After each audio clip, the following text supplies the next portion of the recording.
Good morning and welcome to the gallery. Before we begin, I'd like to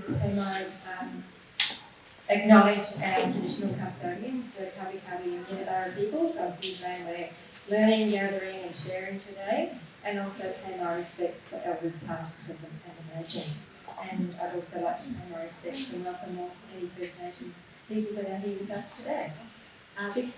Also, before we begin, if anyone's needing the restroom, if you just go to the back of the gallery here and down the hallway, there's a toilet before the black curtain, or you can go out through the deck.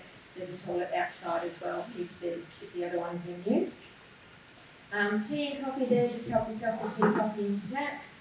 And we're here to celebrate the talk about the carbon dating exhibition. We've got a lovely panel talk here today of artists that were participating. And I'd like to hand over to Jo-Anne Driessens. Yes, sorry, I meant to say to one of the co-curators who worked on the project. Yeah. I just want to say thanks for coming out in the rain, and also just echo the acknowledgement where I am. I've travelled up from Northern Rivers, but I did a lot of growing up here, which I think this project like this really helped draw you back to the country that you're familiar with or not familiar with. And I guess all the changes still, I think, recognise that we have to remember our First Peoples, what are those Capelin descendants, all the family. Last time I was here, we had Brian Warner do an acknowledgement, a welcome, and we've got Jason Murphy on the end, who's a Jinabara descendant. So I've known Jason for many years through the arts. But what I thought I might do is also just acknowledge we've got a beautiful selection and really diverse, we've kind of curated in these particular speakers today because we wanted to allow more voices of the artists to come through in real time, basically. The only live sort of remote person we have is Piper, who's online. Thank you, Piper, for connecting with all this technology. I thought it was important because we've got two dual collaboration results from this project, which you'll hear a little bit more about. Piper unfortunately had some car issues, but we thought, in the world of COVID, we've all become really adaptable and really grateful for Calendar Gallery to set up the tech and still connect over in as well. So yeah, like Jenny said, I came in as a co-curator, but I did a bit of a baton handover from a former friend and colleague of mine, Fred Carmichael, who started the project, and Keith Armstrong, who's sitting here in the blue shirt. This is essentially his baby, and Brains Trust. And I thought when Freya had to step off and she offered me this opportunity, it was mainly because I really wanted to learn more about native grasses myself. I don't ever expect anyone to think I'm an expert, whether it's in cultural knowledge of protocols or plants. I think we all just are really drawn to understanding the environment, I think more and more so. And I think this kind of project is really awesome in just providing the many layers and perspectives of artists, which I think do an awesome job of just looking at things in a different perspective. And I've enjoyed and will continue to learn on artists because I think they basically should be running the country because they do such hard work in the background and so many underlying research around protocols and politics and environment and science and all the issues that are often trying to get squashed at the moment by all the different governments. We've had a lot of hurdles to also encounter more recently, which we might refer to in this setting, but it's with the First Nation people especially. We've had the referendum results and the impact of that. And just, I think with the work that everyone's sort of tapping in, whether it's just a tiny bit or the work that hopefully Jason will share in a minute around caring for country. You might hear that term, it's such a common domestic terminology now, but it's actually something that I think we can all adopt even in a domestic setting. So yeah, I just thought it was an awesome subject, and I just am looking at the land, even myself, in a whole different lens. Yeah. So I'm also a photographer and an arts worker and researcher, and have reconnected with my own bloodline through my practice, which I don't take for granted. And now I like to assist artists in doing the same process.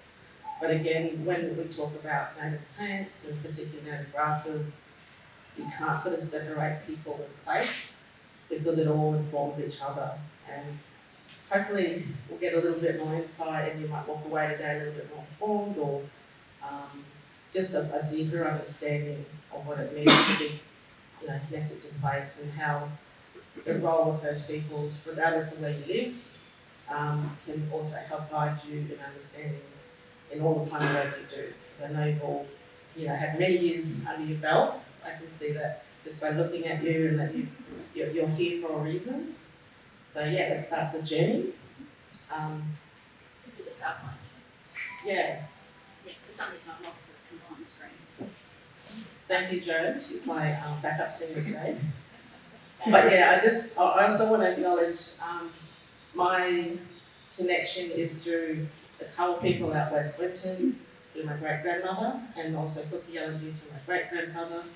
They were both removed from the country when they were quite small, and they had this incredible journey.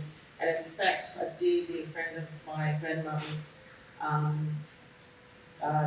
actually grew up here in Caloundra, in Moffat. Is there a Moffat Street? Moffat, yeah. And my late uncle, who did a lot of growing up here too, I got to meet them when I was like in the 90s. But the reason I'm saying that is they committed a lot of work into helping the family. We've got a lot of non-Indigenous sort of allies who have helped Nana sort of gather all the information. But it also informs the way I work. And I know that a lot of the artists, regardless of your background, you can also be informed by your family or your extended family and friends into how your practice might unravel or present itself in different times of your life. But yeah, so eventually the research that was done was called the Test of Endurance, and they both ended up via Fraser Island, so Gary, Yarrabah, and then down to Baramba, Sherbrooke. So I often, when I do meet with Jason, I know we've got similar sort of connections in that sort of history, I guess, the historical context, and that's what I think is the beauty about what I love working with community, is that it can bring us together, and then, many years later we can find out something else new about each other or our family lines. And I think this particular project does a similar thing, where it's got all the different layers of science and technology and culture and just people and place, whether it's urban, remote or regional. So, yeah. Next. Yes. I also... I just had to cut down some of that sound. Oh, that's right. But yeah, I also want to acknowledge, and I took a lot of this just quoting out of the direct catalogue, which I think is a great resource, and every time I have one in my hand, I end up giving it away to all the people I come across, so that you need to read this, you need to know about all this work. So we've got, you can see all the different language groups where the collaborators have come from. And I just wanted to just acknowledge that as well. I thought it was an awesome way to represent the diversity in this group. What I thought I might also do, because I know I've got, alphabetical order to my left. Liz is going to speak first as an artist, but I thought I might just read out Brian's poem. I love poetry. Must be something in my old age. Take it back. Yeah, so I thought it might be a nice place, sort of maker, and just a bit of a moment in time. So Brian is one of the Capelin descendants who's got his walls being commissioned to be put in the wall for this particular gallery. It was also for the first time put at Redland Gallery. And it may continue the journey with it, it just depends on the gallery itself. So I thought while we're here, I don't know if it's got a title, but I'm just going to read it. The silent breeze swept across the Mary, creating ripple lines across the water, before turning his attention to the high ridges up above the river's embankment, where the kangaroo grass sat as sentinels. The silent breeze tickled its way through the sentinels, awakening the sirens within the kangaroo grass to laugh with pleasure. The shrill of the sirens triggered seeds to drop on their head, to hide among the rich soil of the earth that veiled a new eternity. It is by harnessing fire that a new eternity can be developed, opening new beginnings for our native grasses and native animals. To restore our ecosystem is to restore our cultural way of life. I thought that was just beautiful, and I thought it might be a good setting. So if you're ready to embark on our journey, I'm going to start talking to our artists, because enough of me, this is about the artists. So here are the essence and the, I guess the pillars of this exhibition. I just wanted to just put everyone up like a superstar, because you are. And if anyone doesn't know, what artists work incredibly hard, and they're never paid enough to do all the work that they do in the end. So thank you, Plan Gallery. Thank you, others. And here's our other families, is the Poesi, I think that's how you say it. Learning a new language for myself, scientific. I've also written in the catalogue my journey into traditional language, which you can read later, but like part of the history we'll talk about bringing back knowledge and place is taking me, 50 something years to find my own language for my grandmother's tongue. So I'm more than happy to learn a new scientific language to just, multiply my understanding of the world, and I actually like working with scientists. So yeah, so these are the four, I guess the heroes too of the exhibition. Got the silky blue, kangaroo, centre top, and black spear. So here we have Liz Capelin, she's right next to me, if you don't already know her.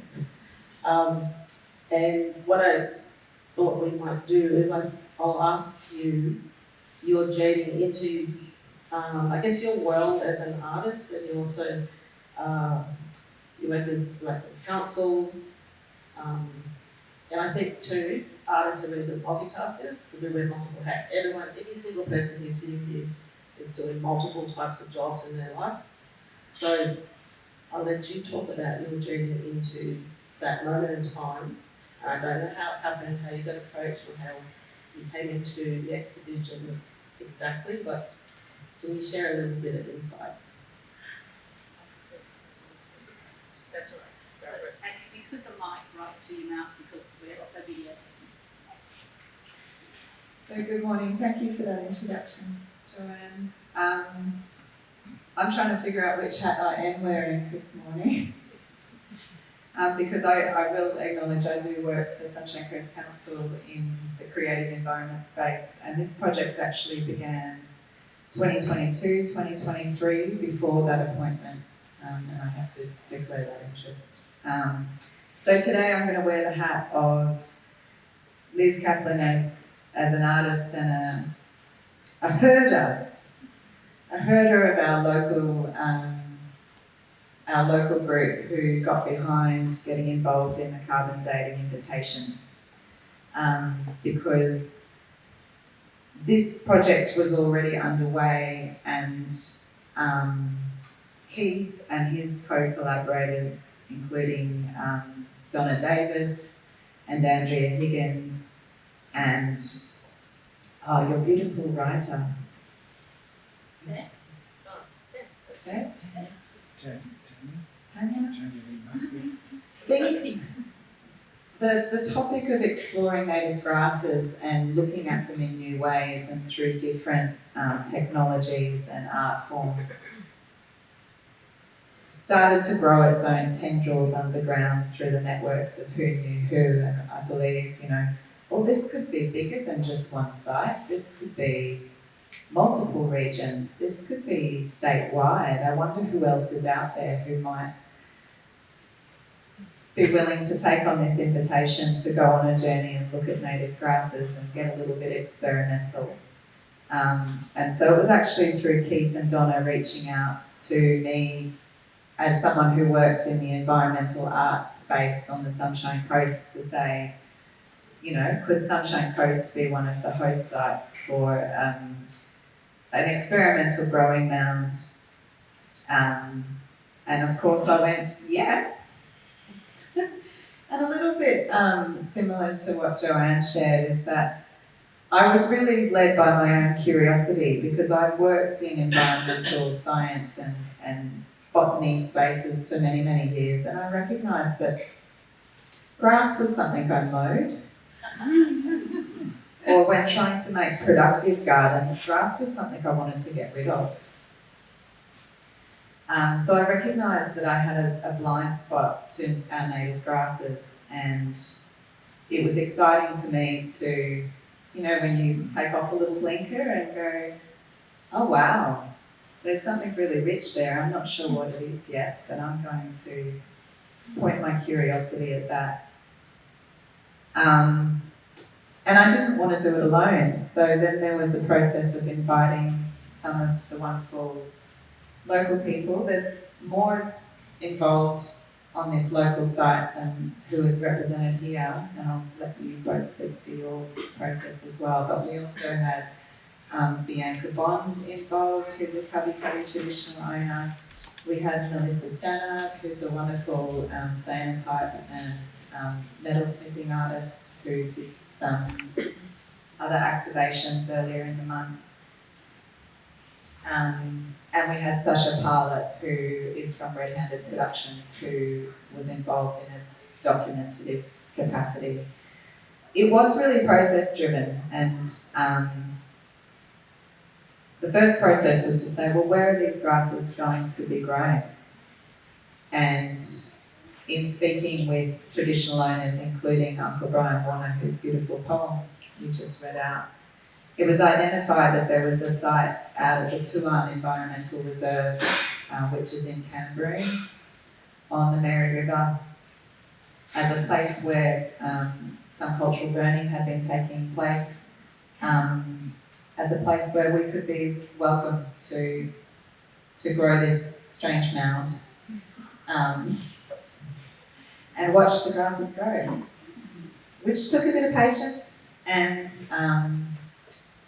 several journeys out to that site together as a group through some scorching summer heat and some fierce biting insects to see what came up for us as a group and what we would observe each time, which included ecological interactions and also human interactions between us, between contractors who were slashing that site that we needed to protect our research mound from. And knowing that, as strange as it might have seemed, this group of artists turning up and watching the grass grow together, that there was something really magical going on, because it wasn't just us, and that simultaneously there were research sites in Miles, in Cairns, in Somerset, at the Gold Coast, Stamford, if I'm mistaken. That we were part of this network of people who were sharing this concurrent activity, and that the outcomes of what we might notice at each of our sites or what we might share and the knowledge that we would develop in that process, there was a lot of trust put in it, I guess. And I'm giving a bit of detail to that story because what you see around you as a culminating exhibition of resolved artistic works, for me, process is more important.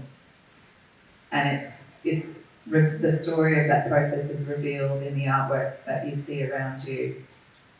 And I think what happens next in each of our minds as creatives and as cultural workers, there are unanswered questions still buzzing around in our heads and ways that we would probably like to continue to depict and express what this passion we now have about native grasses that is revealed in all of these different mediums around you.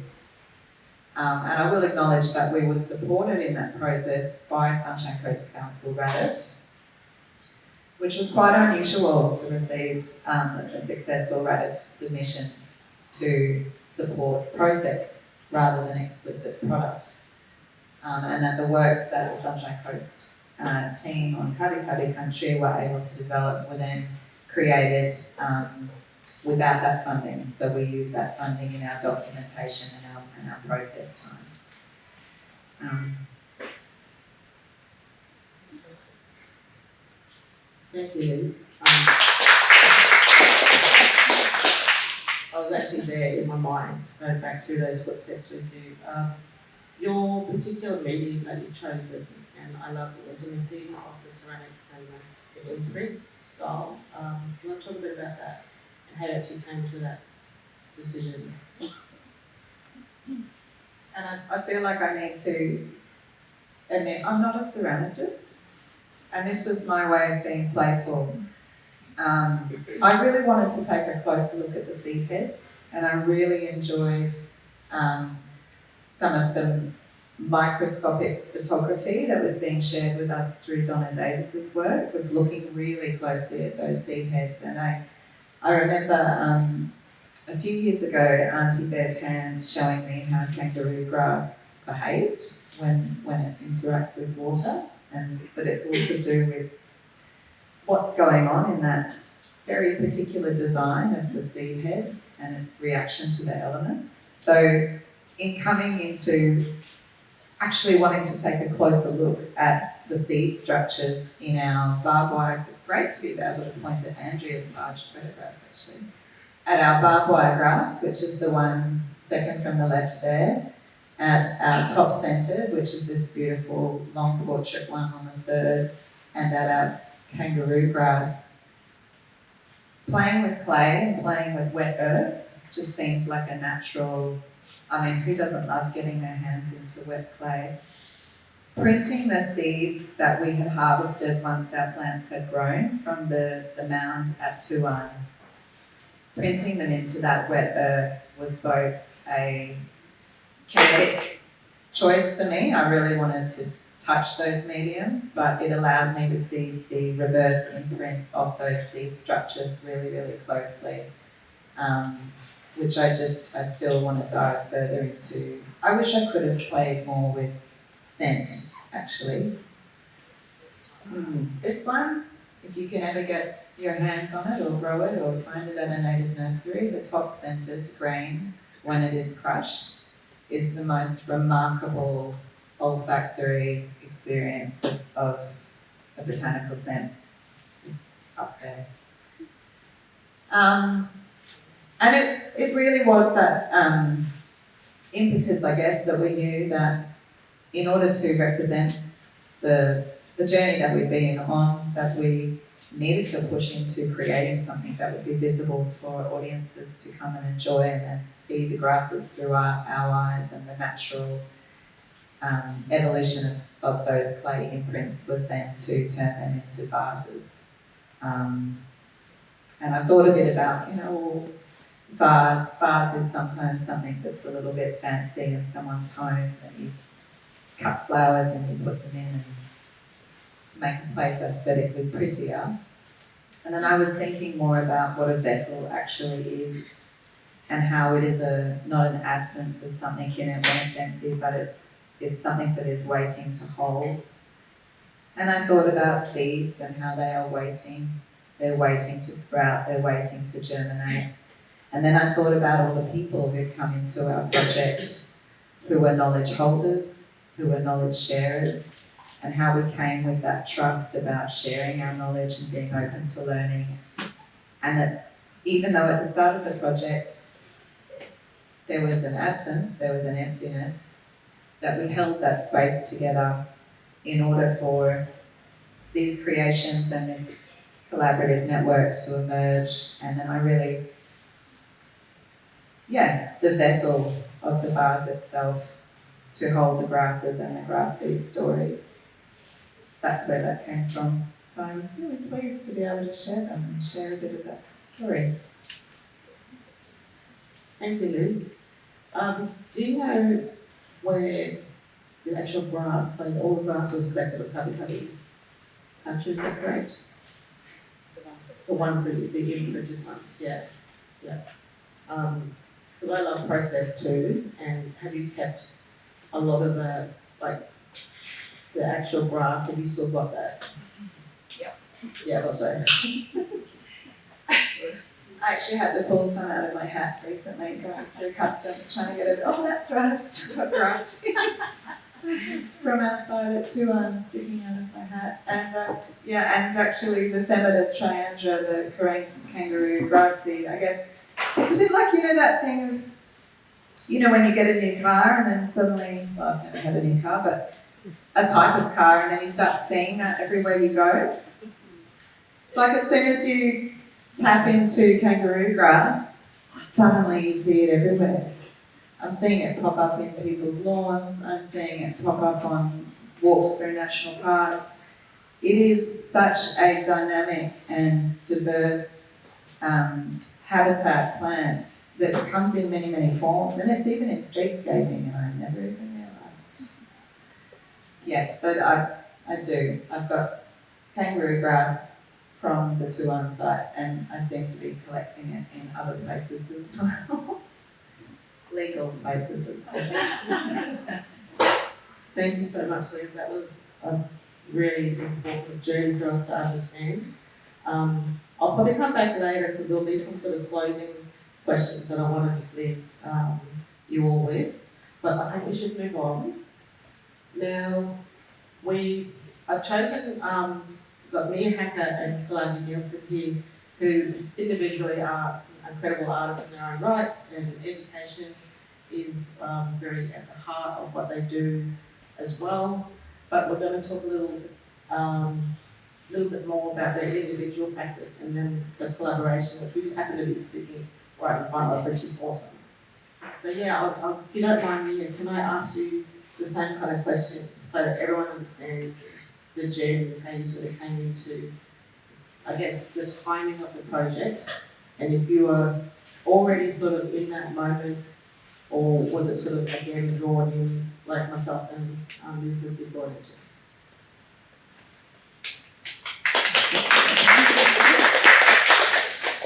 No, hi everyone. Definitely drawn into the project. Liz got on to me to have a chat about the project, and I was, initially like, oh, okay, yeah, so what elders have we spoken to about this so that I can go to them and get guidance? And the conversation needed to grow bigger. So our group then grew bigger. We discussed the project I discussed the project with Brian Warner, and that conversation grew and grew and grew. So our project got bigger and bigger.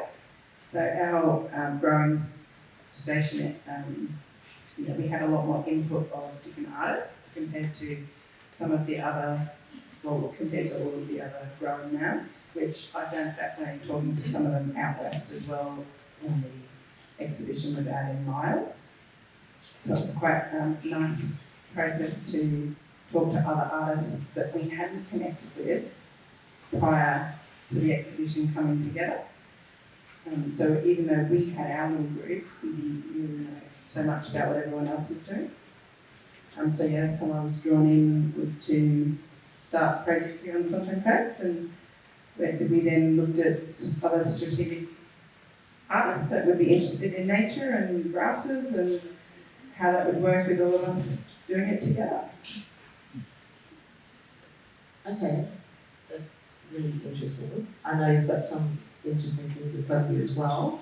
Did you want to talk a bit about, is that any of the items you're going to help you form the process that you want to share or not? There's no pressure either way. But I think what I love about your work too, again, it's really earthy and natural, and the embodiment too of, I think, was it the river, the water, and then the earth again. It's a really nice complementary sort of thing happening here. So do you want to take us into that moment?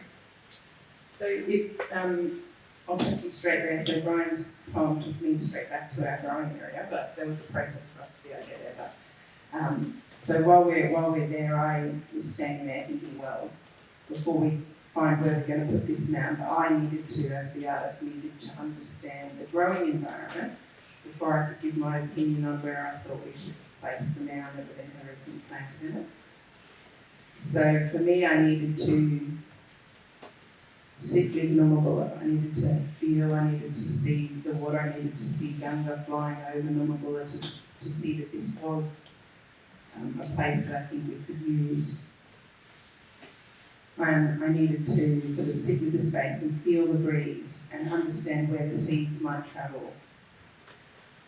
And look at the mountain that was encasing the growing area and look at where the water was flowing around our area so I could understand the growing conditions and see if I felt that that was going to work.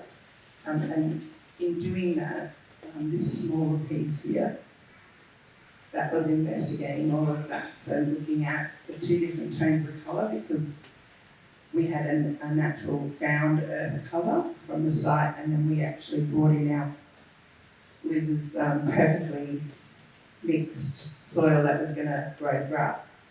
So that's why I captured two different tones of colour there so that I could actually have that as part of my artistic process to understand there was a difference between the kangaroo grass that was naturally growing on the Turin Reserve that's why we chose that reserve. The beton lives in the kangaroo grass and makes its nest out of it. So that's why the reserve was actually made, not because of the actual grass, but because of the animal. And it was important for me to then think, okay, we've got a man-made structure and we're bringing grass in and we're growing this grass. And then I could actually have a visual comparison between what's had now two cultural cool burns go through it. I think it's actually had three now, but at the time it was two. And so for me, all of that planning was really important to have meaning behind where we grew this and from an artistic perspective have the opportunity to actually go and walk in and sit with the natural growing of kangaroo grass and actually look at how it moves in the breeze and look at how it grows naturally on the hills and compare that to how we were growing it and looking at that as a difference. So capturing colour through looking at that change and also the little seed heads. We had some really fun investigations where we were literally just crawling around in the grass and Kilagi was finding the little seed heads and taking them out and showing us how to actually harvest it out so that we could then replant it. With a lot of my other works, I'm going to hold up some I really love place and exploring place. So part of my process is looking at the country and actually feeling and immersing myself in place and finding all these different colours in all the works is, for me, that's about me immersing myself more in place and really looking at what colours are in the creek. So when we got to this larger piece, I had been able to use all of these skill set of reading country and harvesting bushfire, charcoal, wildfire charcoal, finding earth pigments, raw earth pigments, finding wet clay that's in the water that you can use to change the colour and mix pigments with white to get different colour changes. Looking at understanding and really making deep observations of what's there. And that also comes with a communication, so pieces like the one just before. Having a prose put to an experience is another level that this is touching on that with a few words in this smaller piece. If you look closely, we chose not to add words to the larger piece, but there's plenty of recordings that we've made, or I've made, of speaking about country through prose and observation. So part of my ongoing works have another sound layer that's about recording natural environment, but also recording my experience of that place at that point in time. And whether that's a seasonal change element, whether that's a feeling in an area, whether that's knowledge of historical happenings in an area, all of that comes into the artwork, so it's all my interpretation of place. And I like getting dirty on my hands. So I like that messy kind of feel of texture and being able to actually harvest things and feel the change of being soft, then adding a little bit of water and feeling that change of, wow, that's sliding all over the page. And that level of connection to the medium, to me, is also what is also bringing that message of communication, of immersion in place. We could talk more about what Kilagi and I did. Do you want to go into that? Yeah. So with the larger work, would you like to talk, Kilagi, about how we found that creek? Because that was a pinnacle point. What was your thoughts when we had pulled the car up and said, let's go for a walk through that long grass and I'm sure there's going to be a creek down there? So we sat down in the creek. It's very interesting for me because when we were growing up in a village, we don't have any kind of pencils or anything. We always go to the creeks where we could burn the rocks and paint out. Did know that one day I'll be meeting up with all these Aboriginals. The same similar like this thing that we do in life, and I like working with them. So here we are. I'm grinding, the rain is falling, Mia is painting. It's very interesting for me. Just losing So, the voice a bit then. yeah. So it's very interesting for me because every now and then I come, oh look, there's a nice rock in here. So that's where we get all the colors. Another interesting part was when I was boiling the kangaroo grass. And she said, oh, we don't have to waste that water, it's nice. So Nice light yellow colour. yeah. So we put the background on that. And then we did all these colors on it. It's incredible. It was very, and then we get to the side, like I get to the side, I had to dip some kangaroo grass into the grinding rocks and then do the painting. Well, all these ones, I had to dip all the kangaroo grass and then put them on. And that was my painting. I'm not the artist, but I'm a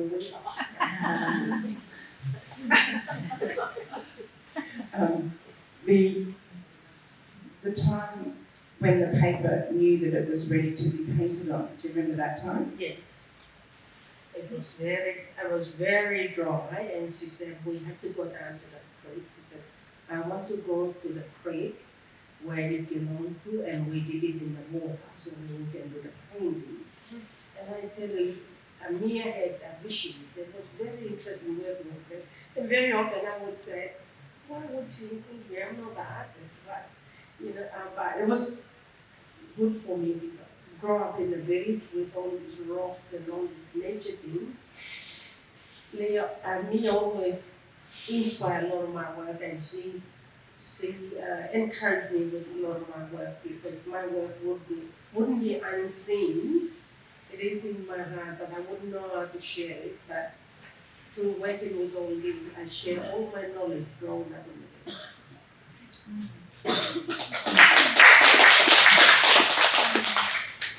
It has been a magical journey seeing your repatriation of skill and hearing the many stories of her dad teaching her things when she was a child and her reminiscing to, hang on, Dad showed me that.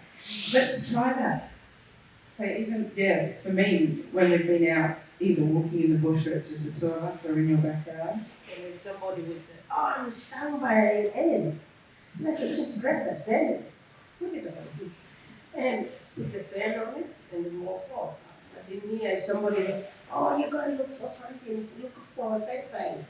And then they said, just pick up a sand, rub it, and get that skin off, and you'll be right. So there's a lot of things we grew up in the village. It's just incredible. Like this girl is still learning. It's all stuck in here. But if they ask me a question, I'm like, come on. It is about asking the right questions, isn't it? Is there another right question, Jo-Anne? I think that we've got a wealth of knowledge just here, and I know we haven't got enough time to unpack your whole story, but I still think you should write a book. If anyone's keen to capture your own story, I think that's a really nice way to do it. I'm interested in your weaving practice, and coming from Papua New Guinea.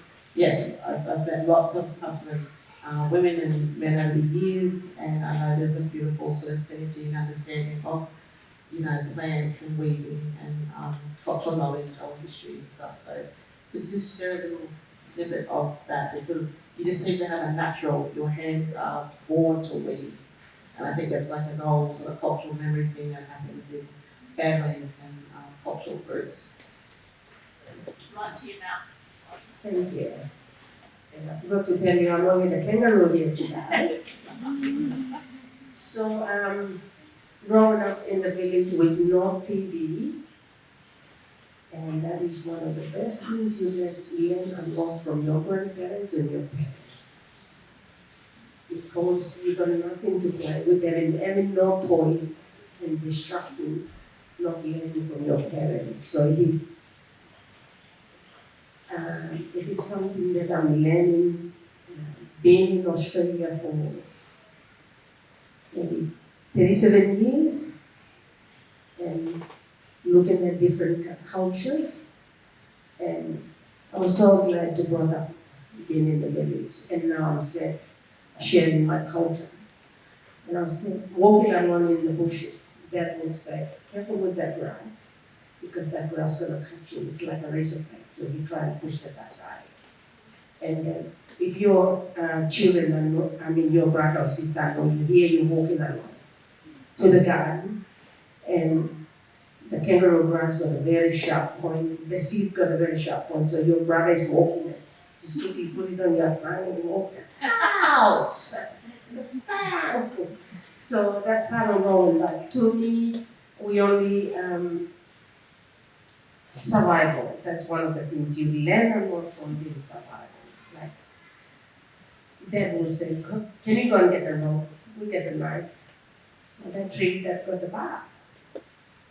And another thing I was going to tell you about the kangaroo grass. Kangaroo grass is a grass that all the seeds are ready and they often fall off. But kangaroo grass is only a grass, hangs on to the grass until the rain drops on the top, and then it falls off, the kangaroo grass.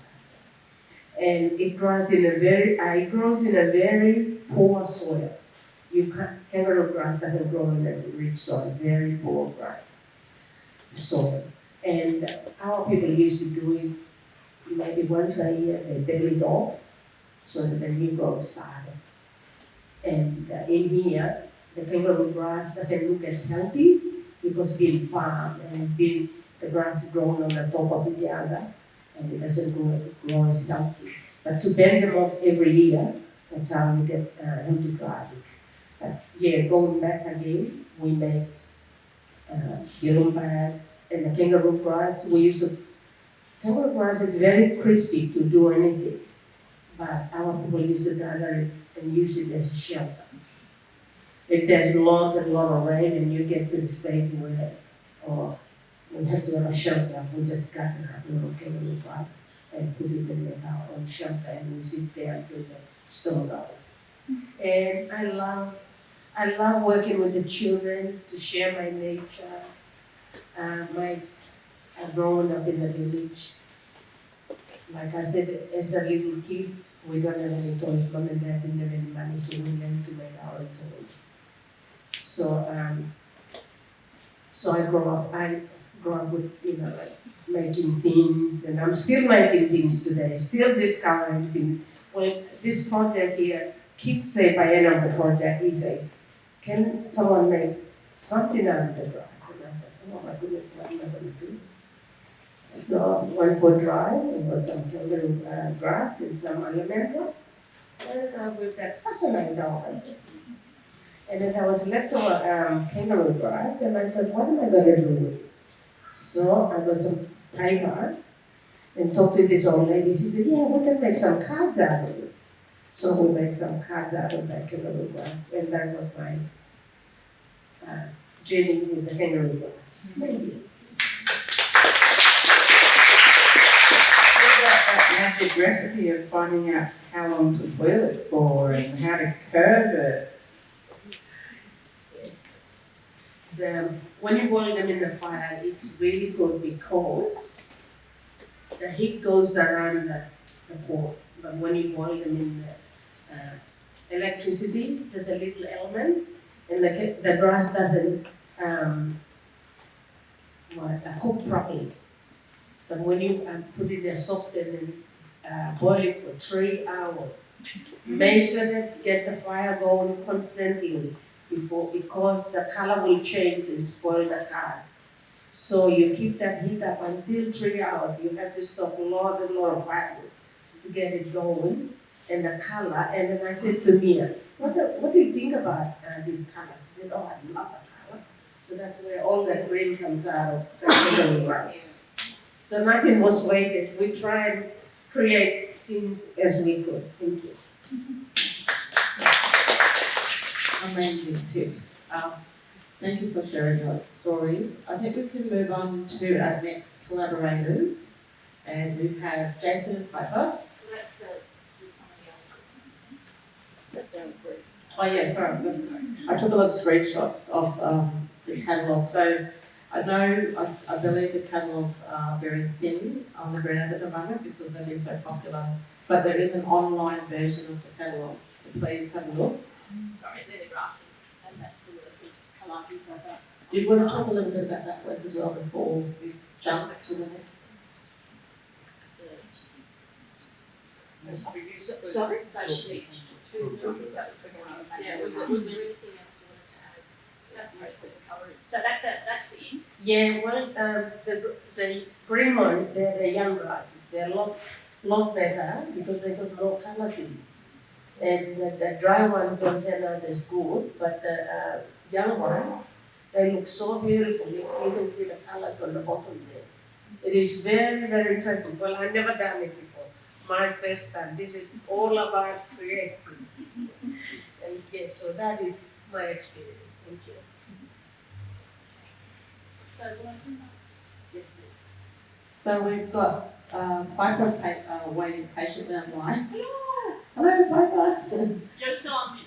Yeah. So I thought I might just start with Jason. Just Let's go with ladies first. oh, sorry, I need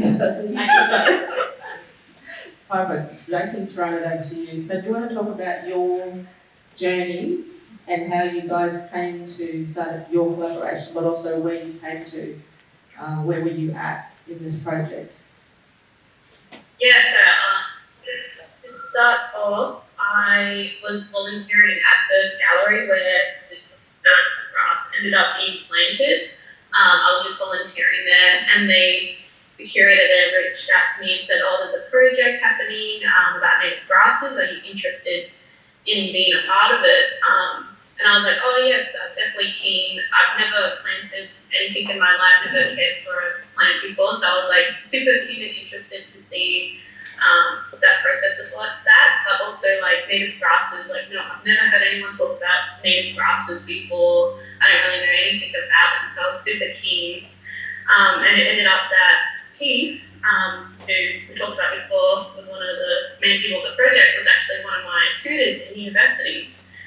So it was a nice little connection there, and I had already done some sort of grass works before, and we had some big conversations about grass and the environment, so it was quite a lovely connection to happen there. And so I think we were the only group in the project who had our grass mound at the gallery rather than in our own sort of areas, maybe one or two of us. And we had Queensland blue, kangaroo and barbed wire grasses. And then through that, that's where I met Jason, who we both made our works together. Yeah. What else was it? I'm happy to give Jason a little bit of insight too, and then we can talk about the fundraising side of it with the bags and postcards. If that's okay. Jason, are you ready?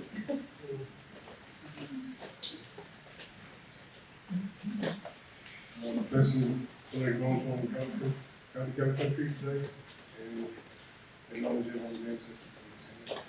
Without them, we wouldn't be here to enjoy this incredible exhibition. So, I hate your voice. Yeah, it was really interesting to get this opportunity, and the timing was incredible because I've just spent the last 6 to 8 months earlier starting learning with fire sticks, Victor Stetson, and so we were burning grass all the time, and this project came at a really interesting time and worked out well. It was really good to work up with Piper because we learned. I'm, I don't know, 15 years into a night career, and Piper was near the start of it, and so it was really good way to collaborate and to try create something a little different. So which was it was good to have those conversations about the things that we were thinking of creating. You know, you start with this really grand picture of wanting to make, you know, stuff that creates an impact, and then we come up with a really great project to have the 2 bags, which were both is that lovely about the supermodels? Yes, we got some really great images, so utilising Piper's pictures for the grasses, and her cyanotypes for the postcards, and then I did a digital background, so I'm primarily a stamp maker, so I started drawing, then painting, and then I was doing stenciling, and all those processes take such a long time. So I remembered when we were kids and making the apple stamps and potato stamps in kindergarten and stuff. So I started making these multiple images from a single stamp. And then, so in the digital background of these bags, there's multiple images of a ladybug and a frog. And and I did have a grasshopper as well. So those 3 animals were interacting with the grass when I went to check on the grass. So that's why they're there.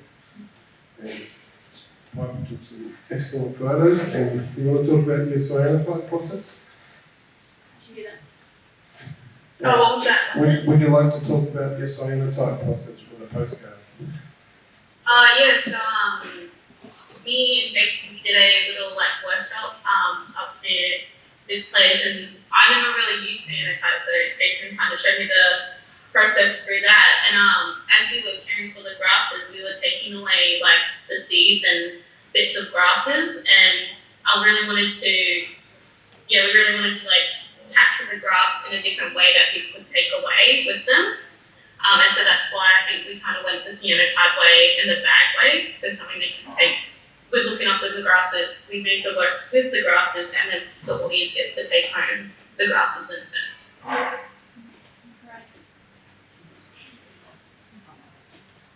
Yeah, so these are available.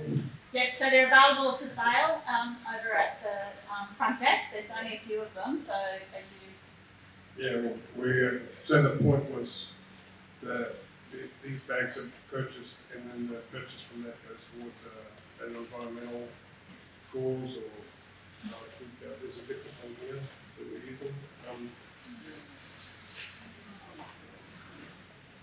So at the end of the PowerPoint, I've got some screenshots of the websites for some local environmental projects that you can tap into. But yeah, this is really enforcing that community sort of aspect. And if anyone wants to take it further, I thought by showing the website and the faces and the names behind it, they're all here on the Sunny Coast.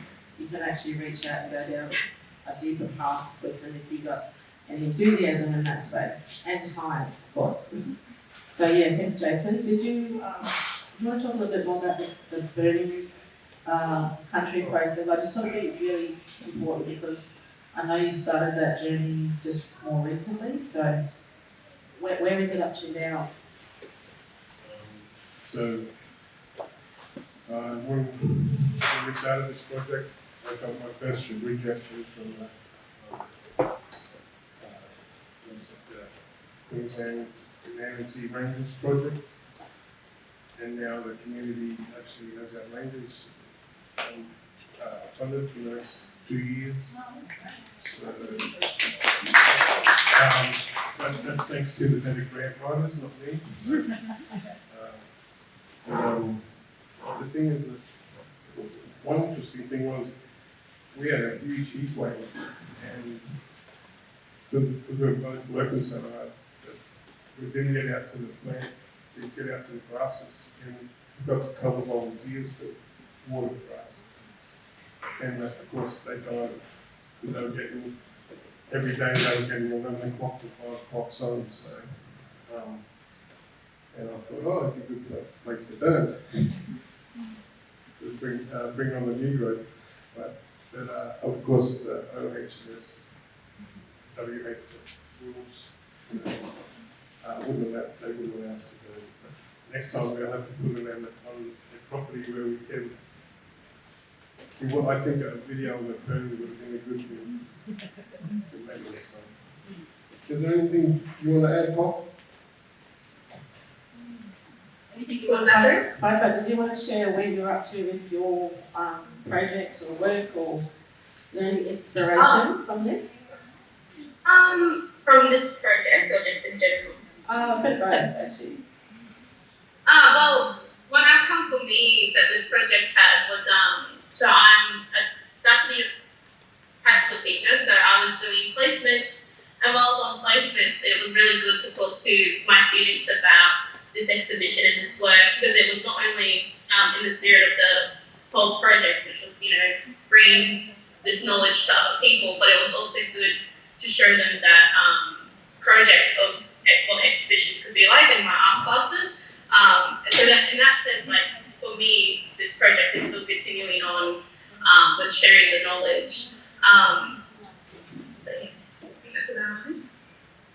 Awesome, thank you. We've got, a few people in education here, and I know we're all, we have our own families. It's constant education, especially young people coming through, and their understanding of land hopefully will be a little bit different from, like my great-grandparents' era coming through the country, just, the whole respect. So I really applaud you all for taking on this journey, and I just thought what I might do as well is I'm going to finish off with a question, and it's a voluntary response, but I'd like to know where you'd like to take your understanding of native grasses moving forward.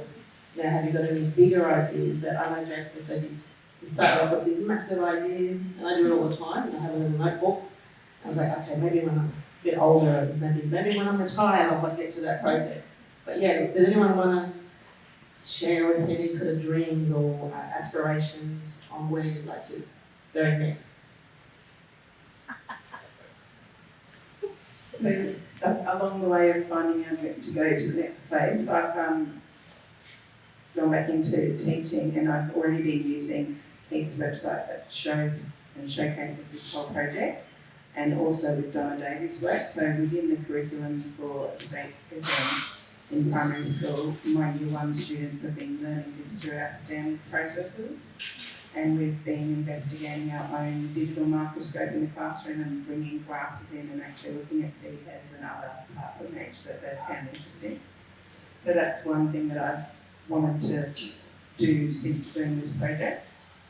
The other thing is that I've developed some garments with this particular artwork on, and that came out of growing my own process of putting artworks on really small pieces of postcards, and I wanted to do that as a method of showing that original pieces of art could be just having a stamp on the back of it and posting it to someone, and someone can receive a beautiful piece of artwork for just a reasonable price postcard. So that then grew into thinking, okay, if I can put those other small artworks on shirts like this, I can put these on. So that's been a really nice process just to work through, having a little pop-up shop at our local Tall Trees art exhibition earlier in the year, around a month ago or so, which was a nice exciting process. So it's like growing my own arts business out of starting a project where we were just thinking we were watching the grass grow. Also bringing in language as well. So for me, I've always been a lifelong learner of finding more language words of Kabi language. And for me, that's something that I would like to investigate more. So part of our process of looking at the landscape of where we were growing it, I was very active in trying to find more cultural words for my own learning. And then I can share some of that with my class at school as well. But even just learning the name of Mary River being Nullarbula, that was like a pinnacle moment in the process for me. And also the mountain, Tinwalawa. So now it's called Wallai Mountain, but it's Tinwalawa is the actual Kabi word for it. And that has a whole spiritual connection to Tinwalawa, the man of that mountain. In terms of native grasses as well, I've just seen them now everywhere I go to. And so on my way to work, driving through the hills of Koran through to Gympie, I just look at, what's that one? You know, oh, it's slashed them all. Oh, well, okay, that's okay, because I can, that's fine. But then you get to watch them regrow. So my morning journeys is really lovely now, because I just observe the grass on my way to work. Can anyone tell us about the use of the seeds, the grinding stones, and maybe even carbon dating? Just for partners, there's a question about the use of the seeds and the grinding stone. Jason, did you want to make any comments about where, in terms of cultural knowledge, your family's up to with that? Because I've got a little bit, but in regards to, making clothes and things like that, grass seeds, there's plenty of different plants that we use to make foods. So the grasses are just important to us because of the totemic foods, like wallabies and kangaroos, all those little birds that are getting through there and the feed. Those things are just as important, that connection is just as important as any human connection, because it's been going on for far longer than us. So,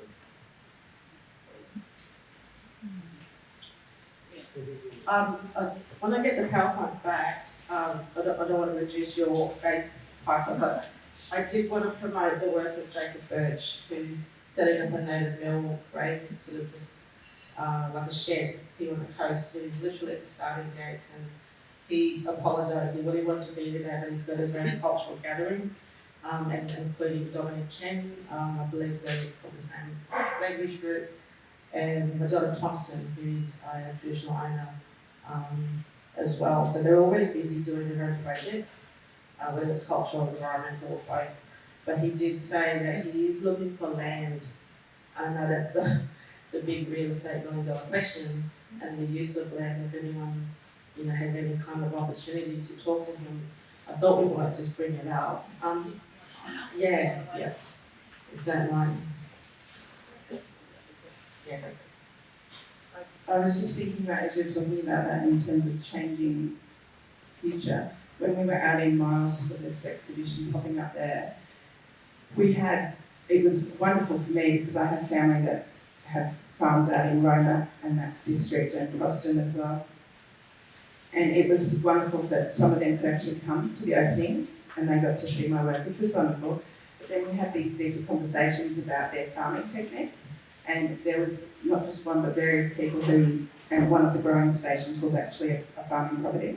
And they are actually going to be diversifying their crop planting and using the native grass that they were testing as part of this project. So that's a really nice future prospect for the caring for country out there. The grasses out there, when you're driving through, it's just beautiful. Like as I drive to work here, it's quite green, whereas out there it was a lot less green. And the grasses are still really beautiful, and up high and you can watch them in the fields and fields.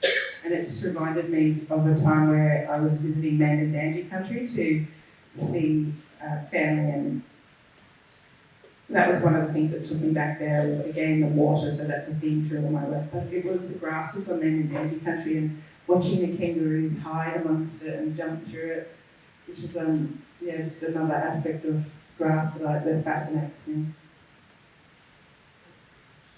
So just quickly, and if anyone has any collective sort of thought before we do close, I wanted to share the website screenshots I took.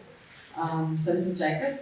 If anyone doesn't know him, you can reach out to him. He's currently back on a big trip, and he actually wants to connect with all the artists to when everyone has time in their calendar to do that. He wants to just have a yarn.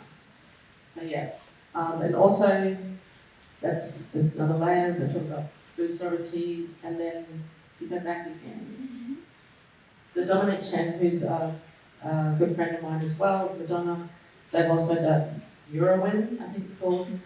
It's actually my language, but they also, this is another way to come into like community-based projects and learn more about food sovereignty and cultural knowledge practices, but through proper cultural protocols.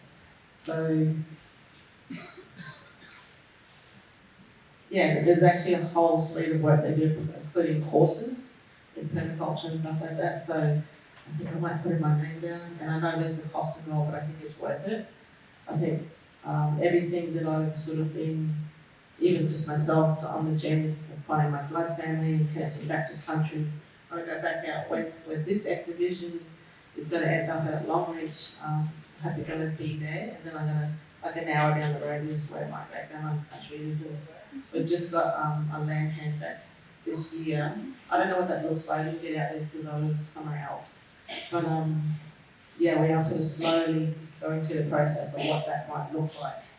And I want to try and learn about the land and the grass, and I'm starting to get like a just benefits country there. So there's so much, like I think I'm going to be really busy for the rest of my life, which is fine. It's totally very enthusiastic. It's like, but yeah, did anyone have any thoughts that they want to share before they close? Any comments or takeaways? We got questions.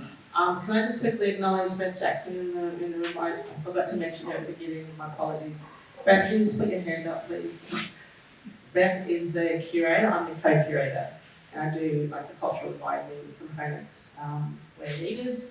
So yeah, there's actually a whole suite of like a massive team, the family grass team, like that actually made all of this happen. The family grass team, I'll just call it that. But yeah, we have got a couple of questions. Just want to double check Piper's still with us. Thank you so much for your tech support. I will. That's a question. So shall we put the mic? Yeah.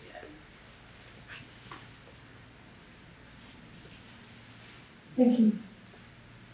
You were talking about a mill having been initialized here on the coast. What's the mill going to do with the grasses? I mean, are they seeds to eat? I think that's where it's going to end up with that native kind of flower-based stuff. Like, sorry, I'm not sort of saying the right technical thing, but I'm really excited because I've only just connected. Like I've known Jacob for a while, but he's just like, I'm on the Sunshine Coast now, I want to connect with everyone. And I was like, I want to learn about native grasses, just because of the pathway I'm on and everyone else is on. But yeah, he is, I don't know what that looks like, but if you go onto the website, I think it's like just about to launch something. So he needs help. So if anyone has any ideas or anything, or the industry, so he connects, this is where the community aspect comes in. Thank you. And the brain's trust. Thank you. So, take one. I'm okay with that. No, Have any of the locations that participated in this program installed native grass gardens in their public spaces for the botanic gardens with identifying marks? Oh, with signs. With signs, with something that says what it is, so people can learn and recognize it when they're just walking through a local garden or botanical garden. Are you happy to come in? This is the council hat. I'll just change hats. So we do have a wonderful botanic garden in the Sunshine Coast area, the Maroochy Regional Bushland Botanic Garden, where a lot of the feature gardens and edging and whatnot is made of diversity of native reeds, grasses and sedges. There is some plant signage there. I would also say, former hat, changing hats again, head into your local native nurseries, your land care nurseries, Malula River, Barang, Coolum Coastal, Noosa Land Care. They're all propagating. Sorry? Caloundra? Is there a land care in Caloundra? There is a Malula River Land Care. Malula. Yeah. Thank you. They all propagate and collect native grass seeds. A lot of people who purchase grasses from our native nurseries come in looking for its functional value. You know, I need to stabilise a dam edge, or I need to stop toads getting into my pond, or and more, I would hope that landscape architects are seeing the incredible graceful forms of our native grasses and incorporating them because they're poetic and beautiful as well. But certainly they're all around us, and there are non-government organisations who are propagating and distributing native grasses, and you can see them on display in the Botanic Garden. But that finds the seekers. Botanic Gardens finds the seekers, doesn't find the ignorant who might walk past it on the footpath and say, that sign says that's a native grass, that's growing in my yard, maybe I should keep it. That's my point. Well, that's why exhibitions such as this are really important Absolutely, to this is actually fabulous. highlight and profile and show that these things aren't weeds and they're really important. Right. Which is why we're so pleased to have the exhibition on the floor, because it just adds to, not only because it's visually beautiful, but the whole project itself is so important in re-educating just the general population who isn't, environmentally aware that these things are so important to protect and, celebrate. And I understand this is a council-driven gallery, and you are from the council, Liz, but I still got to argue the point that those guys are not doing enough.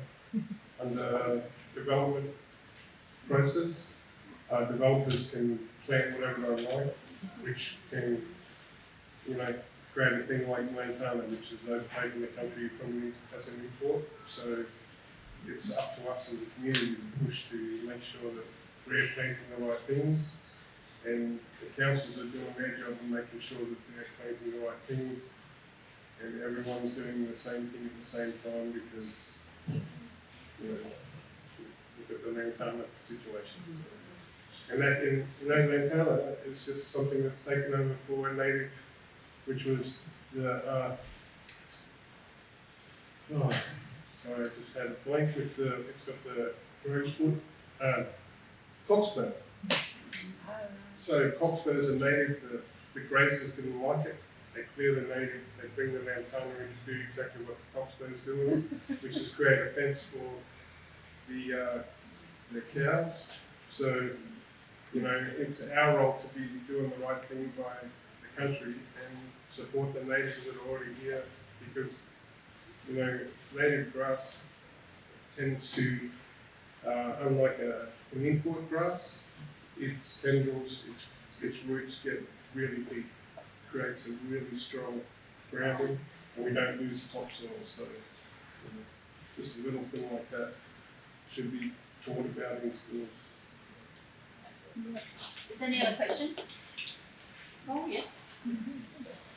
I know council works in very slow ways, but hopefully they're getting there, Jason. I just need to know that I'm ripping up my grass and I'm planting the whole thing in natives, and I've got a lot of native grass, 3 of those already grown, plus a lot of other native things to bring back the biodiversity. Good work. I'm just wondering, from a council perspective, I mean, right now you've got this huge redevelopment about to be happening right here. And because it will take quite a while for that redevelopment, is there still time to advocate in the landscaping that surrounds that redevelopment that it includes some of these things? And as libraries and galleries are keeping spaces, they could be signed. So there is a learning potential there. So I think perhaps there is opportunities right now to advocate the landscaping, which will not be, you know, done and dusted, can incorporate some of those things. Obviously, that's a great suggestion. I look after the gallery, so it's a little hard for me to know what the environment is going to happen in here. But of course, people's voices are what helps guide council to make decisions in some ways. And it would be great for people to write into council and suggest that. I know that they're being very careful about the trees that sit within the space. So as many trees are staying as much as possible, and my understanding is the idea of what else happens in the space is very much leading towards, a diversity. So definitely write into council and say, looking really forward, and make sure you say, really looking forward to the new gallery when it gets up and running. And in the meantime, when you pull down Woolcock Street building, which is this one behind us, what's going in there, and are you thinking about native grasses, and you're thinking about the diversity that needs to happen within this space, because you're keeping the trees, but what about the grasses that are going to happen on the open areas? So, but a good question. So it is up to community to push, as we know, because they'll do whatever's easiest, unless there's a voice or voices saying, can we think about this, can we look at this, what a great ideas would be. Is there any other questions? Jo?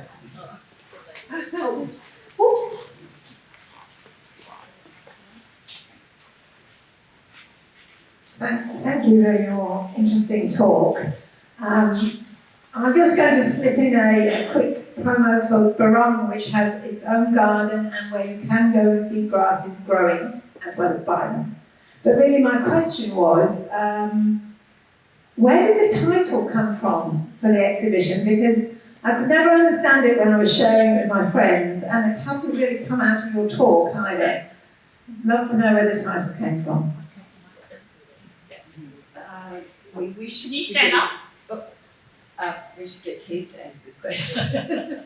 But no, the idea. It's a playful idea that Keith had of setting up a project where artists are growing grasses. So it was like going on a date.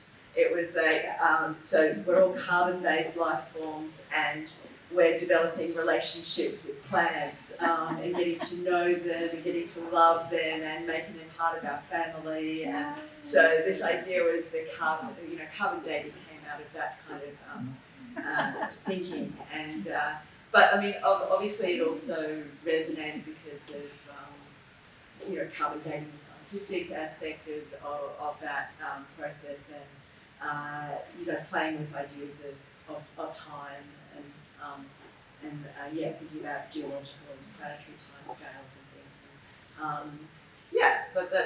Thank you.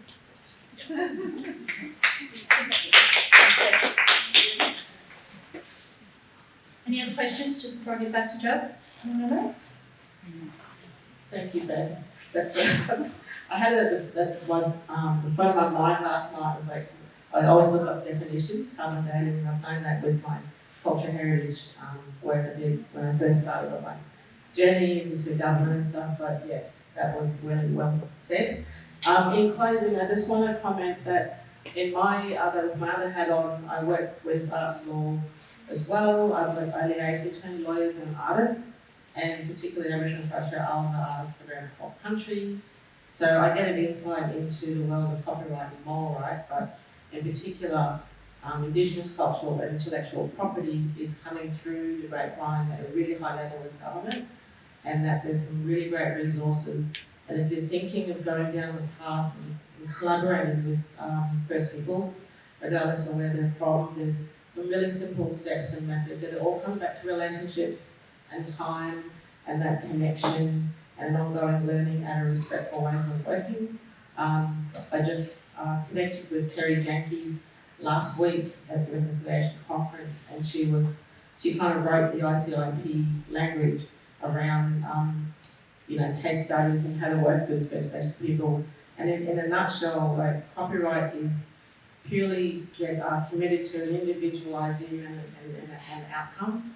ICIP, because it's a collective knowledge of language and culture and stories, tangible and intangible, that's why it isn't protected currently in Australia.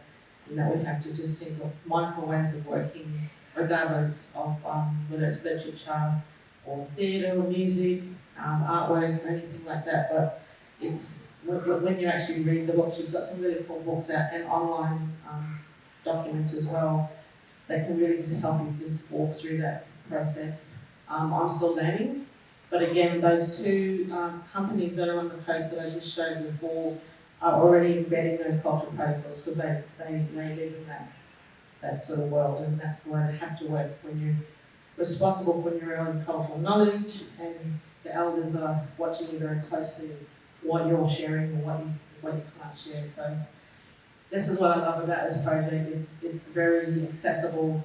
It's a really important theme, and it connects back to land, place, and people. Can I ask you about people and relationships? Yeah, please. So in terms of people and relationships, for me that was a vital part for me being involved in this project. And in terms of looking at future developments as well, bringing Bianca on board, a couple custodian that lives here in country. From her being involved in this project, she's been able to transition through her own personal journey in life and is now back presenting workshops. So look out for her around here presenting weaving workshops in Lamanda. So that's a really positive outcome that's come from being part of this project. And also to Farah Warner, who's Brian Warner's sister. So Farah also was brought into the project and came on lots of drives with me while we observed different grasses on the country. She has spent a lot of time off country, so this project allowed for her to be immersed in the project whilst on country. She came and was part of the Kabi Rangers program for a little while, and we produced another artwork exhibition that was part of her and I collaborating together that was called Colours of Country, and that came from us going out and sitting with this grass mound at the reserve, and then repatriating place again, and just making the time to stop and get out of the car and just be and look and feel, and so we did that for months. Perfect way to end this. But thank you for hanging in there. The technology just hung in there with all the weather, and now the rain stopped. We don't need to make those kangaroo grass shelters collapse. But yeah, I just want to thank you for your time. And this obviously has happened because of Sunny Coast Council. And councils. I used to do the Gold Coast Council role, so I understand the dual sort of responsibility and the conflict between community protocol and then government. So I just want to thank you for being brave and sitting up here with your dual hats on. But yes, thank you once again, everyone. It's a really nice,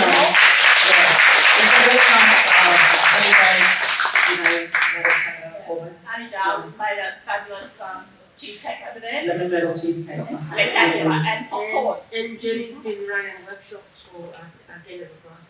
Yes, okay. Yes. Thank you. So can we give them a big round of applause?